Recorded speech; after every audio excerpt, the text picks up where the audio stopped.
வரலாற்ற ஒட்டுமொத்தமா மாத்தின ஒரு பிரம்மாண்டமான நிகழ்வு அப்படின்னா நீங்க எதை நினைப்பீங்க?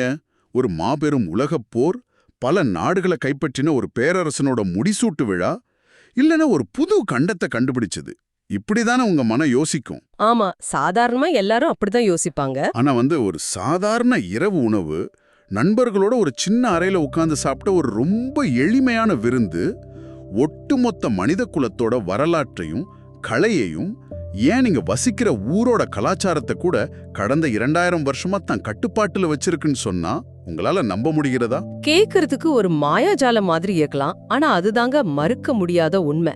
ஒரு சின்னஞ்சிறு அறையில ஒரு மரம் மேசைய சுத்தி நடந்த அந்த 1.5 மணி நேர நிகழ்வு இன்னிக்கும் உலகத்துல ஏதோ ஒரு வகையில எதிரொலிச்சுக்கிட்டே இருக்கு. அது நிஜமாவே ஒரு பிரமிப்பான விஷயம்தான். ஒவ்வொரு நாளும் புது புது தகவல்களை தேடி படிக்கிற ஆர்வமுள்ள உங்களுக்காகவே பல தரவுகளை ஒருங்கிணைச்சு நாங்க வழங்குற இந்த ஆழமான தேடலுக்கு உங்களை அன்போடு வரவேற்கிறோம். ரொம்ப சந்தோஷம். இன்னைக்கு நாம எந்த விஷயத்தை பத்தி அவ்வளோ ஆழமா அலச போறோம்? இன்னைக்கு நாம அலச போற தலைப்பு இயேசுவின் இறுதி இரா உணவு, அதாவது ஆங்கிலத்துல தி லாஸ்ட் சப்பர் அப்படின்னும், அந்த நாளான பெரிய வியாழன மாண்டி தர்ஸ்டே அப்படின்னு சொல்லுவாங்க. ரைட். இதுக்கு என்னென்ன ஆதாரங்களை நம்ம பயன்படுத்த போறோம்? விக்கிபீடியா கட்டுரைகள், மாலைமலர் செய்தி குறிப்பு, அப்புறம் பாத்தீங்கன்னா கிறிஸ்தவ சமய வழிபாட்டு மரபுகளும் நம்பிக்கைகளும் அப்படிங்கிற ஒரு விரிவான ஆய்வு கட்டுரை. இதையெல்லாம் வச்சுதான் இன்னைக்கு நாம பேச போறோம். அருமையான தரவுகள்.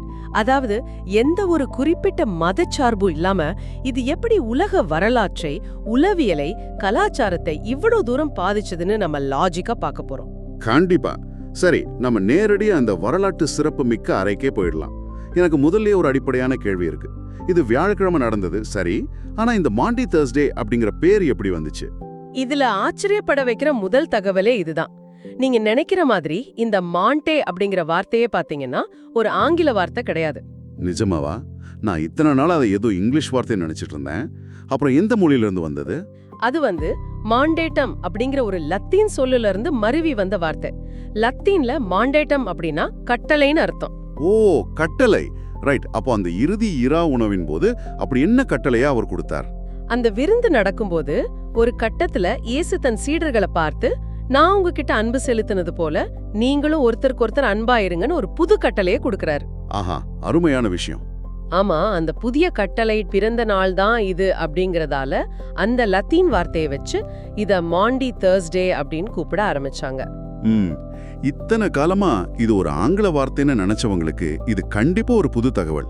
அதே போல இத ஷியர் தர்ஸ்டே அப்படின்னு சில வரலாற்று பதிவுகள்ல சொல்றாங்களே, அதுக்கு என்ன காரணம்? ஷியர் அப்படிங்கிற பழைய ஆங்கில வார்த்தைக்கு சுத்தமான அல்லது பிரகாசமான அப்படின்னு அர்த்தம். அதாவது அந்த நாளோட 2 முக்கியமான அம்சங்களை இது குறிக்குது. அது என்னென்ன அம்சங்கள்? ஒன்னு பாத்தீங்கன்னா, தேவாலயங்கள்ல அதுக்கு முந்தைய பல வாரங்களா இருந்த இருண்ட நிறங்களை மாத்திட்டு பிரகாசமான நிறங்களை அன்னைக்கு கொண்டு வருவாங்க. ஓஹோ, இரண்டாவது அம்சம் என்ன? மக்கள் பல வாரங்களா தாடி வளர்த்து விரதம் இருப்பாங்க இல்லையா, அன்னைக்கு தாடிய சுத்தமா சவரம் பண்ணிட்டு தங்களை முழுமையா சுத்தப்படுத்திக்கிற வழக்கமும் இருந்துச்சு. இந்த சுத்தத்தை குறிக்கவே இத ஷியர் தர்ஸ்டேன்னு சொன்னாங்க. ஒரு பேருக்கு பின்னாடி இவ்ளோ சமூக வழக்கங்கள் இருந்திருக்குங்கிறது ரொம்ப சுவாரஸ்யம். இப்போ அந்த இரவுணவுல அப்படி என்னதான் விசேஷமா நடந்துச்சுன்னு பாப்போம். கண்டிப்பா, அன்னைக்கு நடந்த ஒவ்வொரு நிகழ்வும் ரொம்ப முக்கியமானது. தரவுகளை பார்க்கும்போது அவர் அப்பத்தையும் திராட்சரசத்தையும் தன் உடலாகவும் ரத்தமாகவும் சீடர்களுக்கு கொடுத்து நற்கருணை அப்படிங்கிற ஒரு விஷயத்தை உருவாக்குறார். சரியா? கரெக்ட். நற்கருணை, அதாவது ஆங்கிலத்துல யூகாரிஸ்ட் அப்படின்னு சொல்லுவாங்க. இனி விலங்குகளை பலியிட தேவையில்ல, நானே பலியாகிறேன் அப்படிங்கிற ஒரு பெரிய இறையியல் மாற்றத்தை அவர் அங்க கொண்டு வரார். அது ஒரு பக்கம் ஆன்மீக ரீதியா முக்கியம்னாலும் அதை தொடர்ந்து நடந்த விஷயங்கள் தான் அந்த அறையோட சூழலையே பதற்றமாக்கியிருக்கு. ஆமாங்க, அடுத்த சில நிமிஷங்கள்ல அவர் சொன்ன விஷயம் அந்த அறையில ஒரு பெரிய அதிர்ச்சியே உருவாக்குச்சு. தம்முடன் உட்கார்ந்து சாப்பிடுற 12 பேர்ல யூதாஸ் தம்மை காட்டி கொடுப்பான் அப்படின்னு ஒரு சொல்றார். அட கடவுளே! அது மட்டும் இல்ல, தனக்கு ரொம்ப நெருக்கமான தலைமைச் சீடரான பேதுரு தன்னை 3 தடவை மறுதலிப்பான் அப்படின்னு அவர் ரொம்ப அமைதியா முன்னறிவித்தார். இதை நீங்க அப்படியே கற்பனை செஞ்சு பாருங்க. உங்க நெருங்கிய நண்பர்களோட நீங்க சாப்பிட்டுட்டு இருக்கீங்க. திடீர்னு உங்களில் ஒருத்தன் என்னை இன்னைக்கு ராத்திரி போலீஸ்ல புடிச்சு கொடுக்க போறான்னு நீங்க சொன்னா அந்த அறையில எப்படிப்பட்ட குழப்பம் வரும்? எல்லாரும் ஒருத்தர் சந்தேகமா பாப்பாங்க, பயங்கரமான அதிர்ச்சியா இருக்கும். ஆனா அதை விட அதிர்ச்சியான ஒரு காரியத்தை அவர் அதுக்கப்புறம் செஞ்சார்னு தரவுகள் சொல்லுது. அந்த பாதங்கழுவுற நிகழ்வை தானே சொல்றீங்க? எல்லாரும் சாப்பிட்டு முடிச்சதும் இடுப்புல ஒரு துண்டை கட்டிக்கிட்டு தன் சீடர்கள் ஒவ்வொருத்தரோட கால்களையும் அவர் கழுவி துடைக்கிறார். ஆமா, இந்த பாதம் கழுவுற நிகழ்வு தான் மனித வரலாற்றிலேயே மிக முக்கியமான ஒரு உளவியல் திருப்புமுனை. அது வரைக்கும் உலகத்துல எந்த மூலையிலயும் இப்படி ஒரு நிகழ்வு நடந்ததே இல்ல. இது எப்படி இருக்குன்னா, ஒரு பெரிய பன்னாட்டு நிறுவனத்தோட சிஇஓ திடீர்னு ஒரு நாள் தலைய துடைக்கிற பணியாளரோட வேலைய செஞ்சு தலைமை பண்புனா என்னன்னு கத்து கொடுக்கற மாதிரி இருக்கு. மிகச்சரியான ஒப்பீடு. எஜமானர்கள் தான் உயர்ந்தவங்க, பணியாளர்கள் தான் குருவோட பாதங்களை கழுவணும் அப்படிங்கிற அதிகார படிநிலையே அவர் அன்னைக்கு உடைக்கிறாரு. ஆனா எனக்கு இங்க ஒரு ஆழமான கேள்வி வருது. இயேசு எத்தனையோ அற்புதங்களை செஞ்சாருன்னு சொல்றாங்க.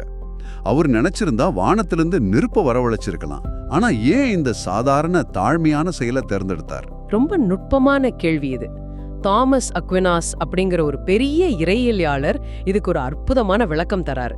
அவர் என்ன சொல்றார்? கடவுள் அல்லது ஒரு உண்மையான தலைவர் அப்படிங்கிறவர் வெறும் வார்த்தைகளால் மட்டும் பாடம் புகட்டுபவர் அல்ல, அவர் தன்னுடைய செயல்களாலும் பாடம் புகட்டுகிறார். செயல்கள் தான் ரொம்ப முக்கியம். ஆமா, தன்னை ஒரு அடிமையோட நிலைக்கு தாழ்த்திக்கிட்டது தாழ்ச்சி மற்றும் சுய அர்ப்பணம் ஆகியவற்றின் உச்சக்கட்டம்னு அக்வினாஸ் சொல்றாரு.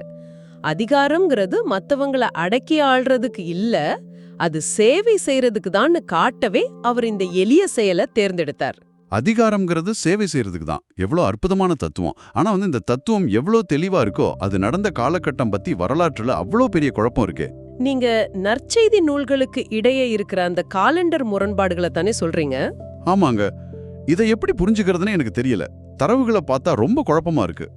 மத்தேயு, மார்க்கு, லூக்கா ஆகிய 3 நற்செய்திகளின்படி இது நிசான் மாதம் 15ஆம் தேதி நடந்திருக்கு.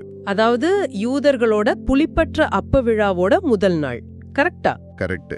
ஆனா யோவான் எழுதின நற்செய்தியை பார்த்தா இது நிசான் 14ஆம் தேதி, அதாவது பாஸ்கா ஆட்டுக்குட்டி பலியிடப்படும் நாளுக்கு முந்தைய நாள் நடந்ததா பதிவாகியிருக்கு. ஒரே நிகழ்வு எப்படி 2 வெவ்வேறு தேதிகளை நடந்திருக்க முடியும்? இத மேலோட்டமா பார்த்தா ஒரு சாதாரண தேதி குழப்பம் மாதிரி தெரியும்.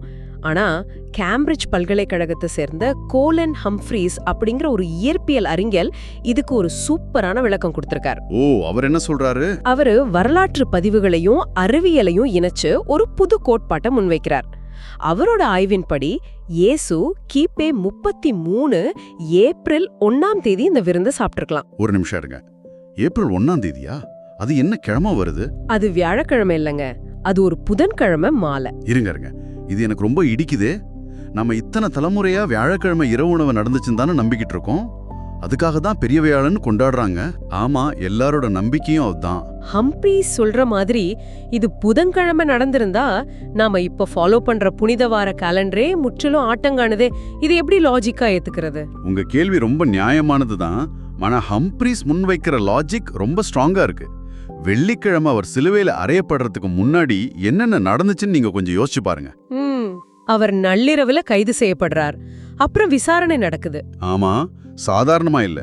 முதல்ல சான்ஹெட்ரின் அப்படிங்கிற யூத மதசபை முன்னாடி விசாரணை, அப்புறம் ரோம ஆளுநர் பிலாத்து கிட்ட கொண்டு போறாங்க, அப்புறம் ஏரோது மன்னன் கிட்ட அனுப்புறாங்க, அப்புறம் மறுபடியும் பிலாத்து கிட்ட கொண்டு வராங்க. கரெக்ட். வியாழக்கிழமை நள்ளிரவு ஆரம்பிச்சு வெள்ளிக்கிழமை காலை 9 மணிக்குள்ள இத்தனை விசாரணைகளும் நடந்து முடிய போதமான கால அவகாசமே அந்த டைம்லைன்ல இல்ல. ஓஹோ, இப்ப புரியுது. இத்தனை இடத்துக்கு ஒரு கைதியை கொண்டு போய் விசாரிக்க கண்டிப்பா பல மணி நேரம் இல்லனா ஒரு நாள் கூட ஆகியிருக்கலாம். சரியா சொன்னீங்க. அதனாலதான் புதன்கிழமை இரவு இந்த உணவு நடந்திருந்தா வியாழக்கிழமை முழுசும் இந்த விசாரணைகள் நடக்க போதுமான நேரம் கிடைச்சிருக்கும்னு அவர் சொல்றாரு. ரைட். அப்போ அந்த நிசான் 15 தேதி குழப்பத்துக்கு அவர் என்ன விளக்கம் தர்றார்?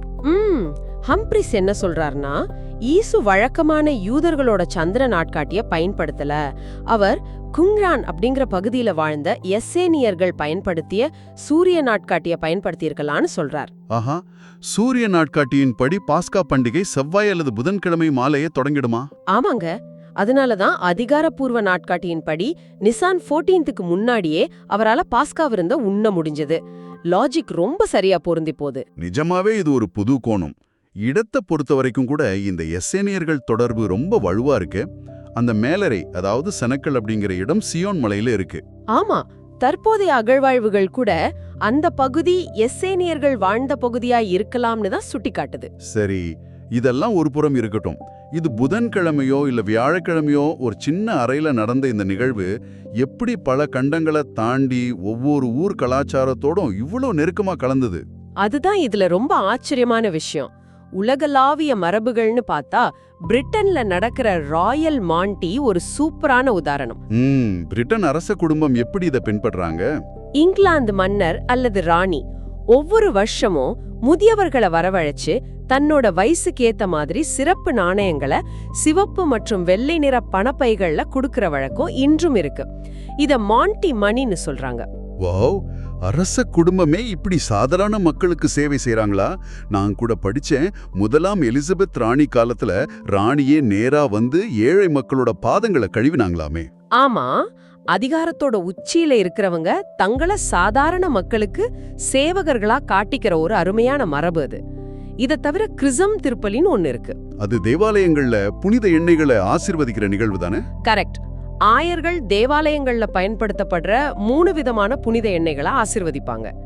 இந்த சடங்குகள்ல காலம் எப்படி மாற்றங்களை கொண்டு வந்துச்சுன்னு சொல்றதுக்கு ஒரு நல்ல உதாரணம் இருக்கு. அது என்ன மாற்றம்? 2016ல போப் பிரான்சிஸ் ஒரு பெரிய மாற்றத்தை கொண்டு வந்தார். அதுவரைக்கும் பாதம் கழுவும் சடங்குல 12 ஆண்கள் மட்டுமே பங்கேற்க முடியும்னு இருந்த விதியை மாத்தி பெண்களும் பங்கேற்கலான்னு அறிவிச்சார். இது நிச்சயம் மனித உரிமைகள்ல ஒரு மிகப்பெரிய படிவளர்ச்சி தான். ஆனா பிரிட்டன்லயோ ரோம்லயோ நடக்கிறத விட நம்ம தமிழ்நாட்டு கிராமங்கள்ல இது எப்படி கலந்துச்சுங்கிறது எனக்கு ரொம்ப ஆச்சரியமா இருக்கு. ஆமா, அது ரொம்ப ரொம்ப சுவாரஸ்யமான பகுதி. இது எப்படி இருக்குன்னா ஒரு ஓபன் சோர்ஸ் சாஃப்ட்வேர் மாதிரி இருக்கு. ஓபன் சோர்ஸ் சாஃப்ட்வேரா? ரொம்ப புதுசான ஒப்பீடா இருக்கே, அது எப்படின்னு கொஞ்சம் விளக்குங்க. அதாவது ஒரு ஓபன் சோர்ஸ் சாஃப்ட்வேரை யார் வேணாலும் தங்களுக்கு ஏத்த மாதிரி டிசைன் பண்ணிக்கலாம் இல்லையா? அதுபோல கிறிஸ்தவம் அப்படிங்கிற அடிப்படை ஆபரேட்டிங் சிஸ்டம் மாறவே இல்லை. அது அன்பை மட்டும்தான் போதிக்குது. ஆனா அது ஒவ்வொரு நாட்டுக்கும் போகும்போது அந்த மக்கள் தங்களோட சொந்த கலாச்சாரத்தை ஒரு யூசர் இன்டர்ஃபேஸ் மாதிரி டிசைன் பண்ணிக்கிறாங்க. ரொம்ப அருமையான விளக்கம். நீங்க சொல்றது 100க்கு 100 உண்மை. நம்ம கிட்ட இருக்கிற அந்த ஆய்வு கட்டுரை இந்த கலாச்சார கலப்பை ரொம்ப தெளிவா விளக்குது. கிறிஸ்துவம் தமிழ்நாட்டுக்கு வந்து அடித்தட்டு மக்களை அடைஞ்சப்போ அது அப்படியே வெளிநாட்டு மரபா தொடரல. பல உள்ளூர் வழக்கங்கள் உள்ளே வந்துச்சு. குறிப்பா இந்த துக்கத்தை அனுசரிக்கிற முறைய பாத்தீங்களா? ஆமா, புனித வெளி என்று வீட்டின் முன்னாடி கோலமிடாம இருப்பாங்க. அது மட்டும் இல்ல, அன்னைக்கு இறைச்சி சாப்பிடாம துக்கத்தோட அடையாளமா பயிறு வகைகளை அவித்து உண்ணும் வழக்கமும் இருக்கு. இதெல்லாம் அச்சசல் நம்ம தமிழர்களோட சாவுச் சடங்குகள் தானே. வீட்ல ஒரு இறப்பு நடந்தா எப்படி இருப்பாங்களோ அதை அப்படியே கொண்டு வந்துட்டாங்க. சரியா சொன்னீங்க. அது மட்டுமா, தமிழர்களோட பெரிய அடையாளமான பொங்கல் விழா எப்படி தேவாலயத்துக்குள்ள வந்துச்சுன்னு பாருங்க. கிராமங்கள்ல அந்தோணியார் பொங்கல், செபஸ்டியார் பொங்கல்னு வைக்கிறாங்க. ஆமா, அந்த பொங்கல் குருக்களால் மந்தரிக்கப்பட்டு எந்த சாதி மத பேதமும் இல்லாம எல்லாருக்கும் சமமா கொடுக்கப்படுது. இதுக்கு சமத்துவ பொங்கல்னு பேர் இருக்கு. இது ஒரு சூப்பரான சமூக ஒருங்கிணைப்பு. ஆமாங்க. அதே போல மழை வேண்டி ஊர் பிள்ளைகள் உணவு திரட்டி உண்ணும் மலச்சோறு வழக்கமும் இதுக்குள்ள வந்துடுச்சு. அப்புறம் தென் மாவட்டங்கள்ல அசனம் அப்படின்னு ஒண்ணு கொடுப்பாங்களே, அதுவும் இதுல சேருமா? கண்டிப்பா. நேர்த்திக்கடனா ஆடு கோழிகளை பலியிட்டு ஊர் மக்கள் எல்லாருக்கும் கரிச்சோறு விருந்து படைக்கிற இந்த அசனம் வழக்கமும் கத்தோலிக்க வழிபாட்டோட பின்னி பிணைஞ்சிடுச்சு. எருசலேம்ல ஆரம்பிச்ச ஒரு சின்ன விருந்து 2000 வருஷம் கழிச்சு தமிழ்நாட்டுல அசனமா மாறி இருக்கு. பாத்தீங்களா, மக்கள் ஒரு புது நம்பிக்கையை ஏத்துக்கும் போது தங்களோட பாரம்பரியத்தை விட்டு கொடுக்கல, ரெண்டையும் இணைச்சுக்கிறாங்க. சரி, இந்த நிகழ்வு வெறும் சடங்குகளா மட்டும் நிற்கலையே, கலை உலகத்திலையும் பெரிய தாக்கத்தை ஏற்படுத்தி இருக்கே. கலைய தவிர்த்துட்டு இந்த நிகழ்வை பத்தி நாம முழுமையா பேசிட முடியாது. பல ஓவியர்கள் இந்த இறுதி இரவ காவியங்களா வரைஞ்சிருக்காங்க. இதுல 3 விதமான தருணங்களை ஓவியர்கள் கையாளுறாங்க. அது என்னென்ன தருணங்கள்? 1 யூதாஸோட துரோகத்தை அறிவிக்கிற தருணம், 2வது நற்கருணையை நிறுவும் அமைதியான தருணம், 3வது சீடர்களிடம் விடைபெறும் சோகமான தருணம். ஆனா இந்த அத்தனை ஓவியங்கள்லயும் மாபெரும் இத்தாலிய மேதை லியோனார்டோ வின்சி வரைஞ்ச ஓவியம் தான் உலக புகழ் பெற்றது. அவர் யூதாஸோட துரோகத்தை அறிவிக்கிற அந்த வினாடியை தான் வரைஞ்சிருக்கார். ஆமா, உங்களில் ஒருவன் என்னை காட்டிக் கொடுப்பான்னு சொன்னதும் எழும் அதிர்ச்சிய ஒரு கேமரால படம் பிடிச்ச மாதிரி தத்ரூபமா வரைஞ்சிருக்கார். அதுல ஒவ்வொரு சீடரும் ஆண்டவரே அது நானா நானா அப்படின்னு கேட்கிற அந்த உணர்ச்சி கொந்தளிப்பு ரொம்ப துல்லியமா இருக்கு. டாவின்சி இதுல கடவுள் தன்மையை விட மனிதர்களோட உளவியலை தான் ரொம்ப ஆழமா படம் பிடிச்சிருக்காருன்னு தோணுது. கண்டிப்பா அந்த ஓவியத்துல மனிதர்களோட அத்தனை உணர்ச்சிகளும் கொட்டி கிடக்கு. முக்கியமா டாவின்சிக்கு முன்னாடி வரைக்கும் காட்டி கொடுக்கும் யூதாஸை எப்பவுமே மேசைக்கு எதிர்ப்புறம் தனியா தான் வரைவாங்க. ஓ, ஆனா டாவின்சி யூதாஸ மத்த சீடர்களோட சேர்ந்து ஒரே பக்கத்துல உட்கார்ந்துருக்கிற மாதிரி வரைஞ்சிருக்காரு இல்லையா? ஆமாங்க, அதே காலகட்டத்துல வந்த டிண்டரட்டோ அப்படிங்கிற ஓவியர் இத இன்னும் யதார்த்தமா ஒரு சினிமா காட்சி மாதிரி வரைஞ்சிருக்கார். அதுல சீடர்கள் மட்டும் இல்லாம பரிமாறும் பணியாளர்கள், நாய்கள், பூனைகள்னு அந்த அறையோட உண்மையான யதார்த்தம் இருக்குமே. அப்புறம் சால்வதோர் தாலியோட ஓவியம் ரொம்ப நவீனமா இருக்குமே. ஆமா, தாலி இத முற்றிலும் ஒரு சர்ரியலிஸ்ட் பாணியில புதுமையா வரைஞ்சிருக்கார். ஒரு சின்ன அறையில 13 பேர் உட்கார்ந்து சாப்பிடுற காட்சி கலை வரலாற்றிலேயே அதிகம் பகுப்பாய்வு செய்யப்பட்ட ஒரு விருந்தா மாறி இருக்கிறது ரொம்ப வியப்பான விஷயம்தான். அருமை. எருசலேமோட ஒரு சின்ன அறையில ஆரம்பிச்ச ஒரு இரவு விருந்து டாவின்சியோட தூரிகை வழியா பயணிச்சு பிரிட்டன் அரசர்களோட நாணயங்களா மாறி தமிழ்நாட்டு கிராமங்கள்ல சமத்துவ பொங்கலாவும் பரிணாமம் அடைஞ்சிருக்கிற இந்த ஆழமான வரலாற்றை நாம இன்னைக்கு ரொம்ப சிறப்பா அலசினோம். ஆமா, ஒரு உண்மையான தலைமை பண்பு அப்படிங்கிறது அதிகாரம் செலுத்துவது அல்ல, அது மற்றவர்களுக்கு சேவை செய்வதே அப்படிங்கிறது இது ரொம்ப தெளிவா கற்பிக்குது. கண்டிப்பா. இப்போ உங்களை இந்த உரையாடலோட இறுதிக்கு கொண்டு வந்துட்டோம். விடைபெறும் முன் நீங்க தனியா உட்கார்ந்து சிந்திப்பதற்காக ஒரு முக்கியமான கேள்வியை நாங்க விட்டு செல்ல விரும்புறோம். அது என்ன கேள்வி? அந்த மேலறை விருந்துல நீங்க ஒரு விஷயத்தை கவனிச்சிங்களா? சில மணி நேரங்கள்ல பணத்துக்காக தம்ம காட்டி கொடுக்க போகும் யூதாஸ், உயிர் பயத்துல தமக்கு தெரியாதுன்னு சத்தியம் செஞ்சு மறுதலிக்க போகும் பேதுரு, அப்புறம் தன்னை நேசிக்கும் சீடர்கள், இவங்க எல்லாரையும் எந்த பாகுபாடும் இல்லாம இயேசு ஒரே மேசையில உட்கார வச்சு உணவிட்டார். துரோகிக்கும் அங்கே இடம் இருந்தது. ரொம்ப ஆழமான சிந்தனை இது. கருத்து வேறுபாடுகளாலும் அரசியல் பிளவுகளாலும் இரண்டாக பிளந்து கிடக்கிற இன்றைய நவீன உலகம் நீங்க கொஞ்சம் யோசிச்சு பாருங்க. நம்மை கடுமையா விமர்சிக்கிறவங்களையும், நமக்கு துரோகம் செஞ்சவங்களையும், நம்ம பகைவர்களையும் ஒரே மேசையில உட்கார வச்சு நம்மளால ஒரு வேலை உணவு சாப்பிட முடியுமா? அப்படி செஞ்சா உலகம் ரொம்ப மாறிடுமே. அதுதான். அப்படி ஒரு டேபிள் ஃபெலோஷிப் இன்னைக்கு நம்ம வீடுகள்லயும் சமூகத்திலையும் நாடுகளுக்கிடையே உருவானா இந்த உலகம் எப்படி மாறும்? யோசிச்சு பாருங்க. மீண்டும் ஒரு சுவாரஸ்யமான தேடலோடு உங்களை சந்திக்கிறோம். நன்றி.